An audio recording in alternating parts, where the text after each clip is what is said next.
मेरा तो लोगों से ये बोल बोल कर कि भाई मास्क हमेशा पहना करो, हाथों को सैनिटाइज किया करो, सोशल डिस्टेंसिंग मेंटेन किया करो, कह कह के मेरा गला सूख गया। लेकिन लोग माने तब ना।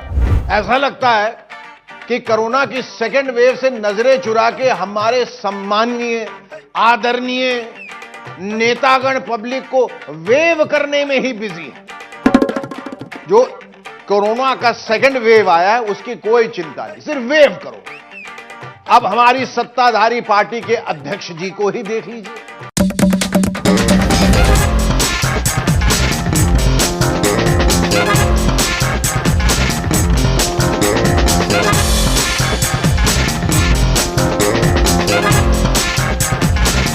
इतना रिस्की वेवगिरी करने के बाद भी अपनी जिम्मेदारी से वो कैसे पल्ला झाड़ते हैं ये भी सुन लीजिए। मैं फिर पानी पीता हूं। कोरोना एसओपी का पालन नहीं हो रहा है। एक राजनीतिक दल के अध्यक्ष के तौर पर आप क्या कहेंगे? हाईकोर्ट हम ज्यादा से ज्यादा फॉलो कराने की कोशिश करते हैं। लेकिन सर इसी रैली में मैं देखूं नहीं हो रहा है सर, ये चिंताजनक नहीं है क्या? ये मुद्दा अभी आप उठा रहे हैं क्योंकि हम चुनाव जीत रहे हैं। वाह नेताजी वाह। चलिए अब अपने गृह मंत्री जी को भी देख लेते हैं जो एक के बाद एक रैलियां और रोड शोज करते जा रहे हैं। जब इतने बड़े बड़े रोज शोज होंगे तो सोशल डिस्टेंसिंग तो इम्पॉसिबल ही है ना, मिशन इम्पॉसिबल।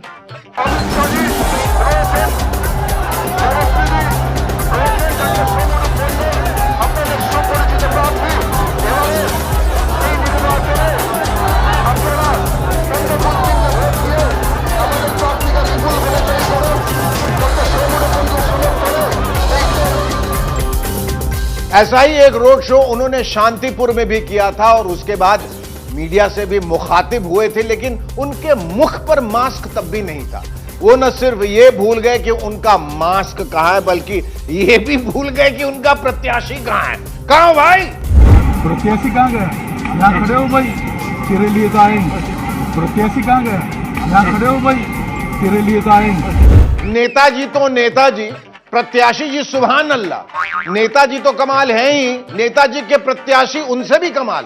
देखिए कैसे मास्क को नौलखा हार की तरह गले में डाला हुआ है। देखिए देखिए।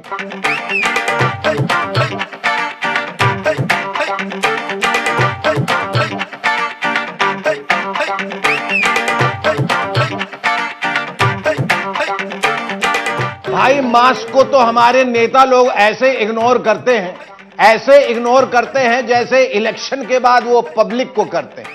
अब ममता दीदी को ही देख लीजिए। दीदी या तो मास्क लगाती ही नहीं है और अगर लगाती भी हैं तो ठुड्डी पे।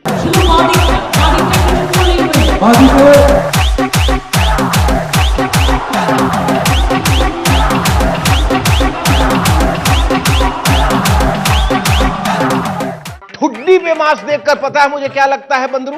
क्या लगता है शेखरू? मुझे लगता है जैसे हमारे नेता लोग नाक से नहीं ठुड्डी से सांस लेते हैं। दीदी भी लगता तो ऐसा ही है। उधर कोरोना के केस नहीं रुक रहे, इधर ममता दीदी के रोड शोज नहीं रुक रहे। दीदी ने आज नॉर्थ कोलकाता में भी फिर रोड शो किया जहां लोगों ने सोशल डिस्टेंसिंग को ठ से ठेंगा दिखा दिया।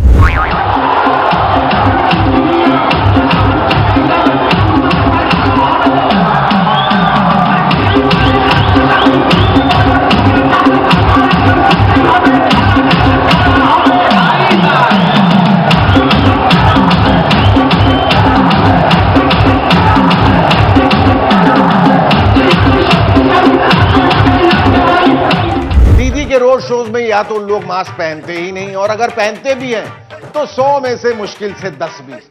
हाँ ये बात अलग है कि ममता दीदी आरोप लगाती हैं कि बीजेपी बाहर वालों को लाकर बंगाल में कोरोना फैला रही है। এরা বাইরে থেকে গুণিয়ার লোক নিয়ে আসছে, ইলেকশনের প্রচারের নামে সব বহিরাগতদের নিয়ে আসছে আর আমাদের এখানে সমস্ত রোগ ছড়িয়ে দিয়ে পালিয়ে গেছে আর এখন বলে ভোট দাও।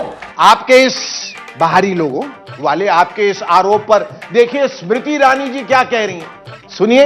ये दुर्भाग्य की बात है कि एक चीफ मिनिस्टर इस प्रकार के वक्तव्य देते हैं हिंदुस्तानियों के खिलाफ। ममता बनर्जी बंगाल की उन्नति और विकास के खिलाफ थी, ये तो हम सब जानते थे, लेकिन हिंदुस्तानियों के खिलाफ है ये इस चुनाव में हम जान पाए हैं। आपको निश्चित रूप से अब इस बात का आभास हो गया है कि तृणमूल ये चुनाव हार रही है। स्मृति जी, माना कि आप दीदी से सहमत नहीं है, लेकिन आप अपने रोड शोज को भी तो देखिए ना।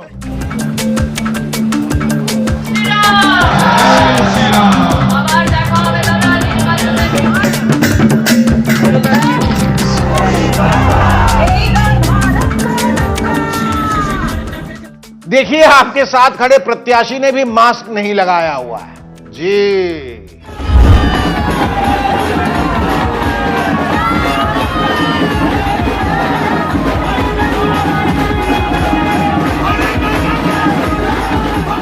माना कि हिंदुस्तान में चुनाव एक पर्व है, टडडंग, उत्सव है, टडडंग, जिसमें नाच गाना भी होता है,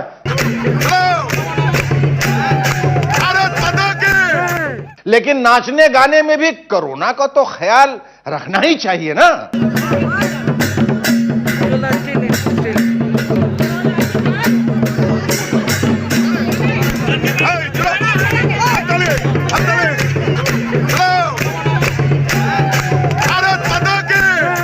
इसलिए कहते हैं नाचो मगर ध्यान से।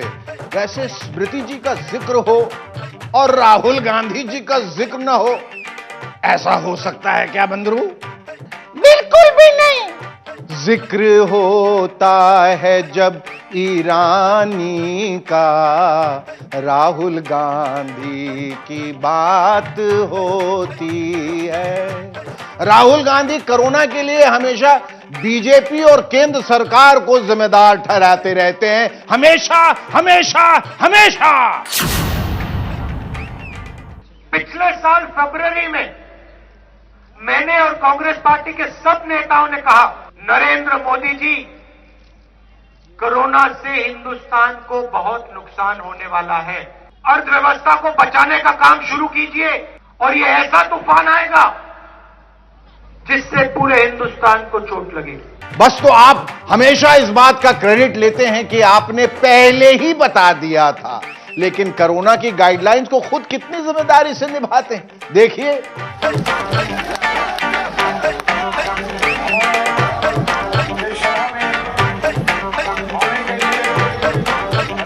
एक बात बताइए राहुल जी,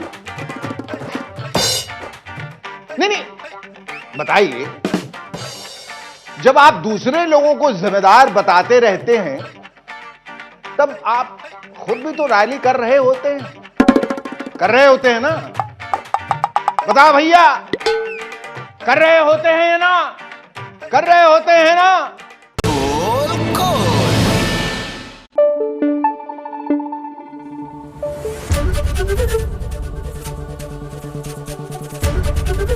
एबीपी न्यूज आपको रखे आगे।